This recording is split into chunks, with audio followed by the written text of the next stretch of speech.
একাত্তরের এই দিনে মুন্সিগঞ্জের গজারিয়া উপজেলার ভাষারচর গ্রাম সংলগ্ন মেঘনা নদীর পাড়ে পাকিস্তানি হানাদার বাহিনীর সাথে তৎকালীন ঢাকার জগন্নাথ কলেজের ছাত্র পরিষদের সাধারণ সম্পাদক বিএলএফ মুজিব বাহিনী কমান্ডার AKM নজরুল ইসলাম কিরণ বাহিনীর গোলাগুলি হয়। গোলাগুলির এক পর্যায়ে গ্রেনেড বিস্ফোরিত হলে নজরুল সহ 4 জন মুক্তিযোদ্ধা আহত হন। পরে গুরুতর আহত অবস্থায় নজরুল ইসলামকে বেলতলী স্বাস্থ্য কমপ্লেক্সে নেয়ার পথেই তিনি মারা যান। সেই থেকেই প্রতি বছর 9 ডিসেম্বর নজরুল দিবসকে বিভিন্ন কর্মসূচির মধ্য দিয়ে স্মরণ করে আসছেন এলাকাবাসী সহ শহীদ নজরুল ইসলাম কিরণের সহযোদ্ধারা।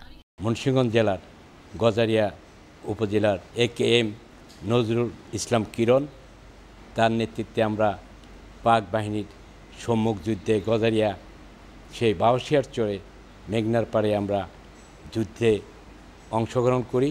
9 ডিসেম্বর সকালবেলা আমরা পাক বাহিনীর সাথে সম্মুখ যুদ্ধে অংশগ্রহণ করি। সেখানে শহীদ হন আমাদের বিএলএফ মুজিব বাহিনীর সংগঠক AKM নজরুল ইসলাম কিরণ ভাই। সেই রক্তের দাগ এখনও আমাদের হাতে আছে। শুধু তাই নয়, শহীদ নজরুল ইসলাম স্মরণে মুন্সিগঞ্জের গজারিয়ায় গড়ে উঠেছে নজরুল স্মৃতিস্তম্ভ, শহীদ নজরুল উচ্চ বিদ্যালয় এবং শহীদ নজরুল স্মৃতি সংসদ। সীমা শারমিন, বাংলাদেশ টেলিভিশন।